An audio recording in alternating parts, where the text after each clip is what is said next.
दोस्तों, अगर आपने भी सभी को ये कहते हुए सुना होगा कि अगर आपको अमीर बनना है या ज़्यादा पैसा करना है तो इसके लिए आपको बिज़नेस ही करना चाहिए।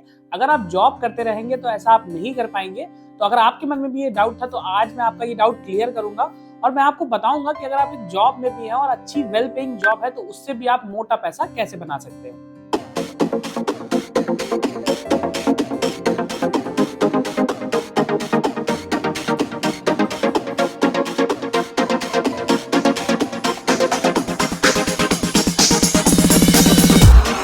नमस्कार दोस्तों, मैं सीए सत्यम गुप्ता एक बार फिर से आप सभी का स्वागत करता हूं हमारे इस नए वीडियो में, जहां पे हम लोग बात करेंगे उन सभी जॉब वालों की जो एक जॉब में है जहां से उनको अच्छा पैसा मिलता तो है, बट उनके मन में हमेशा ये डाउट रहता है कि क्या मैं जॉब ना करके किसी बिजनेस में होता तो क्या मैं इससे ज्यादा पैसा बना लेता।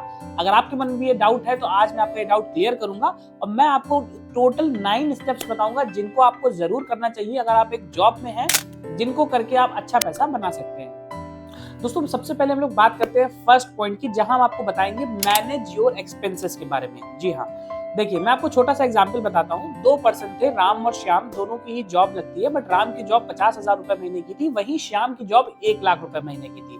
राम के अंदर मगर एक आदत थी कि वो 20 से 25,000 रुपए हर महीने बचा लेता था, कैसे भी करके उन पैसों को अलग रख के वो इन्वेस्ट करता था। वहीं श्याम जो है वो हार्डली 2 से 4,000 रुपए बचा पाता था महीने के आखिरी में। तो ऐसी केस में आप मुझे बताइए कि अगर मैं 5 साल बाद की सिचुएशन देखूं तो फाइनेंशियली कौन ज्यादा इंडिपेंडेंट रहेगा, राम जिसने 25,000 रुपए महीने बचाए या श्याम जिसकी तनख्वाह 1 लाख रुपए की भी थी बट वो हार्डली सिर्फ 5,000 या 10,000 रुपए ही बचा पाता था। आप सभी को आपका सवाल का जवाब मिल गया होगा। वो बात यह है कि राम जिसने ज्यादा पैसे इन्वेस्ट करके बना रखे हैं उसके पास 5 साल बाद फाइनेंशियल इंडिपेंडेंस ज्यादा रहेगी। तो दोस्तों, ये था हमारा पहला पॉइंट, जहां पे मैं आप सभी को यही एडवाइस करूंगा कि आप अपने एक्सपेंसेस को मैनेज करिए।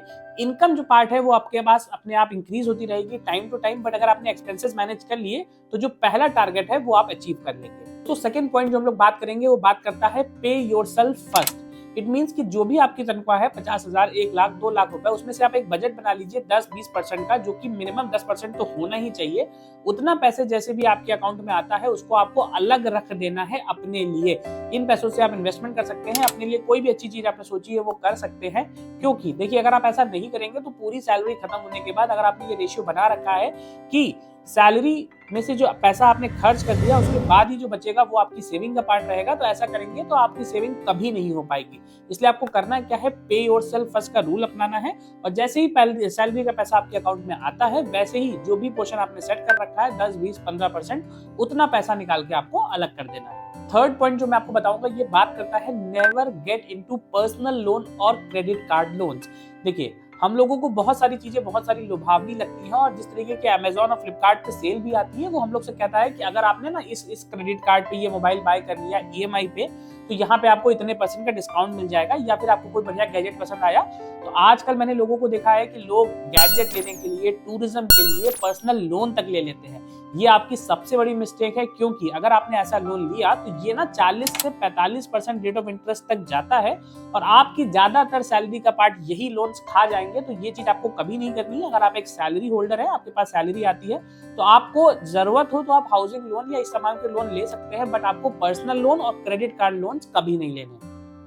दोस्तों, फोर्थ पॉइंट जो आपको करना है वो ये है कि आपको इन्वेस्ट करना है, invest in your skill building. आप जिस भी जॉब में है वहां आपने देखा होगा कि आपसे ऊपर कोई ना कोई जरूर रहता है। तो आपसे ऊपर कोई ना कोई अगर है तो आपको ये पता करना है कि उसके पास वो कौन सी स्किल है जिसकी वजह से वो आगे है। तो आप अपनी जॉब के साथ साथ अपनी स्किल्स पे भी ध्यान दे सकते हैं।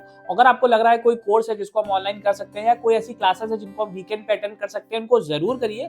क्योंकि देखिए, अगर आपकी जॉब बढ़ेगी तो उसी के साथ साथ आपकी सैलरी भी बढ़ेगी। तो सैलरी तभी बढ़ेगी जब आपने कोई और एडिशनल स्किल हाथ लगाई हो। तो इसीलिए मैं आप सभी से बोलूंगा कि जो कोई ना कोई साइड हसल करते रहिए जिससे आपकी स्किल इंक्रीमेंट हो। अगर स्किल इंक्रीमेंट होगी तो आपकी जॉब की सैलरी जरूर बढ़ेगी। दोस्तों, फिफ्थ पॉइंट जो मैं आपको बता रहा हूँ वो बात करता है स्टार्ट इन्वेस्टिंग अर्ली। देखिए, मैंने पहले आपको बताया था कि आपको ना अपने लिए एक पार्ट अलग रखना है। वो पार्ट आप अलग रखिए जरूर, बट आपको इन्वेस्टमेंट भी बहुत जल्दी स्टार्ट करनी है। क्योंकि मैं आपको बताऊं, कंपाउंडिंग ना जो काम करती है वो काम करती है लेटर स्टेज में ही। पहले साल में अगर आप 1 लाख रुपए लगाएंगे तो इन्वेस्टमेंट के तौर पे उस पर आपको रिटर्न मिल सकता है 12,000 या 15,000 रुपए। बट यही चीज अगर आप 10-12 साल तक करते रहेंगे तो हो सकता है 12वें 15वें साल में जाने के बाद आप 1 लाख रुपए इन्वेस्ट करें तो उसके ऊपर आपको 1.25 लाख रुपए का रिटर्न रिटर्न मिले।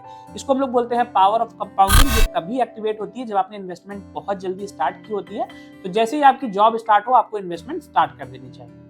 दोस्तों, 6th पॉइंट में हम लोग बात करेंगे never upgrade your lifestyles with your salary increment. इसका मतलब यह है कि आज आप जिस गाड़ी से चलते हैं, जिस फोन से बात करते हैं, जिस तरीके के कपड़े पहनते हैं, आपको क्या नहीं करना है कि जब भी आपका सैलरी इंक्रीमेंट होता है, आपको वो सारी चीजें नहीं बढ़ा देनी। इट मींस अगर आपकी 1 लाख की सैलरी थी तो आप नॉर्मल एक गाड़ी से चलते थे, सब कुछ अच्छा चल रहा था। अगर आपकी सैलरी 1 से 1.5 लाख रुपए बढ़ जाती है तो आपको ये नहीं करना है कि पुरानी गाड़ी बेच के नई गाड़ी ले आए, या आप 2000 का जूता पहनते थे तो आप 10,000 का जूता पहनेंगे। क्योंकि अगर आप ऐसा करेंगे तो प्रोपोर्शनेट ही आपका पैसा खर्च होता जाएगा, आप कभी पैसा बढ़ा नहीं पाएंगे। आपको फिर बाद में जाके ये लगेगा कि मैंने बिजनेस किया होता तो मेरे लिए ज्यादा अच्छा होता। वो इसलिए क्योंकि आपने सेविंग नहीं करी। सेविंग का मतलब ये होता है कि अगर आपने मन में एक कॉर्पस बना रखा है, वो कितना भी हो सकता है, 2, 4, 5 करोड़ रुपए का, अगर आप वहां तक एक बार पहुंच जाते हैं तो आप उसके इंटरेस्ट के पैसे से ही वो सारी चीजें बाय करेंगे, तो आपके लिए ज्यादा बेनिफिशियल रहेगा। तो आपको क्या नहीं करना, कभी भी अपनी सैलरी इंक्रीमेंट के साथ आपको ये सारी चीजें नहीं बढ़ानी है। दोस्तों, अगर आपको मेरे बताए हुए सारे पॉइंट्स अच्छे लग रहे हैं तो आप एक बार इसको नोट भी कर सकते हैं, क्योंकि ये सारे पॉइंट आपके लिए बहुत ही यूजफुल रहने वाले हैं अगर आप एक जॉब में हैं। चलिए आगे चलते हैं, बात करते हैं 7th पॉइंट के ऊपर, जहां हम आपको बताएंगे स्टार्ट अ साइड हसल के बारे में। देखिए, जब भी आपने जॉब स्टार्ट करी होगी तो उससे पहले आपको कोई ना कोई जरूर ऐसा काम होगा जो करना अच्छा लगता है। तो आप एक बार जाके पीछे जरूर देखिए कि क्या उस चीज को आप मोनेटाइज कर सकते हैं। इट मींस अगर आपको ग्राफिक डिजाइनिंग अच्छी लगती थी, या आपको पेंटिंग अच्छी लगती थी, या आपको बुक रीडिंग, सिंगिंग, डांसिंग, कुछ भी अच्छा लगता था, तो आज की डेट में देखिए क्या आप उस स्किल को मोनेटाइज कर सकते हैं। जी हाँ, बहुत सारे ऐसे तरीके आ चुके हैं। अगर आपको राइटिंग अच्छी लगती थी तो आप जाके उसको सेल कर सकते हैं। अगर आपको सिंगिंग अच्छी लगती थी तो आप स्पॉटिफाई या कहीं पे जाके टाई अप करके रॉयल्टी पे गाने गा सकते हैं। तो इन सारी स्किल्स पे आपको वर्क करना पड़ेगा। अगर आपके पास कोई साइड हसल की इनकम नहीं है तो कोशिश करिए कि अपनी किसी हैबिट को आप इनकम में कन्वर्ट करिए, क्योंकि अगर ऐसा आप कर देंगे ना तो बहुत ही जल्दी वो हो सकता है कि वो साइड हसल की जो इनकम है वो आपकी मेन सैलरी की इनकम को रिप्लेस कर दे। दोस्तों, अब हम लोग आ चुके हैं अपने 8th पॉइंट के ऊपर, जहां हम आपसे बात करेंगे avoid getting into a quick rich scheme. जी हाँ, अभी तक आपने बात करी पैसे कमाने की, अब हम लोग बात करेंगे पैसे गंवाने की। हमने बहुत सारे ऐसे लोगों को देखा है जिन्होंने ना 10, 20, 50 लाख रुपए इकट्ठा कर लिए हैं, और कोई आके उनसे बोला कि आप मुझे 50 लाख रुपए दीजिए, मैं आपको 5 लाख रुपए महीने का रिटर्न दूंगा। तो ऐसी स्कीम में बहुत जल्दी हम और आप जैसे लोग फंस जाते हैं, क्योंकि सबको जल्दी पैसा चाहिए।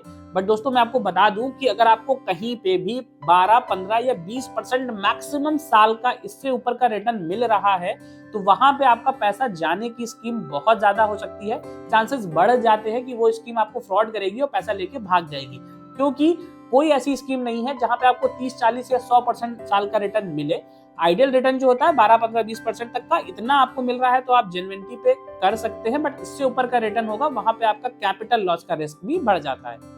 और दोस्तों, लास्ट पॉइंट जो मैं आपको बताने जा रहा हूँ वो ये चीज है कि आपको जितने भी आपके बड़े खर्चे होते हैं ना, जैसे गाड़ी लेना, घर लेना, इसके लिए कभी भी जल्दीबाजी नहीं करनी चाहिए। वो इसलिए क्योंकि इसमें आपका बहुत सारा पैसा इन्वॉल्व होता है। अगर आपने जल्दबाजी करके कोई घर ले लिया और आप किसी जॉब में हैं और आपको बाद में पता चलता है कि आपको जॉब से रिप्लेसमेंट मिल रहा है, मींस लोकेशन रीलोकेशन आपको करा जा रहा है, अच्छी लोकेशन पे जाएंगे तो सैलरी पैकेज बढ़ जाएगा, तो क्या आपने जो घर ले रखा था ऑलरेडी 1-2 करोड़ रुपए का, उसको आप सेल करके दूसरी लोकेशन पे जाएंगे? तो इसीलिए अगर आप जॉब में हैं तो हमेशा आप अच्छी लोकेशन की तरफ बढ़िए, आप और तरक्की करिए, ज्यादा पैसा कमाइए, बजाय इसके कि आप एक घर या गाड़ी कोई ऐसी चीज स्टार्टिंग में ले लेते हैं जो आपको बांध के रखता है।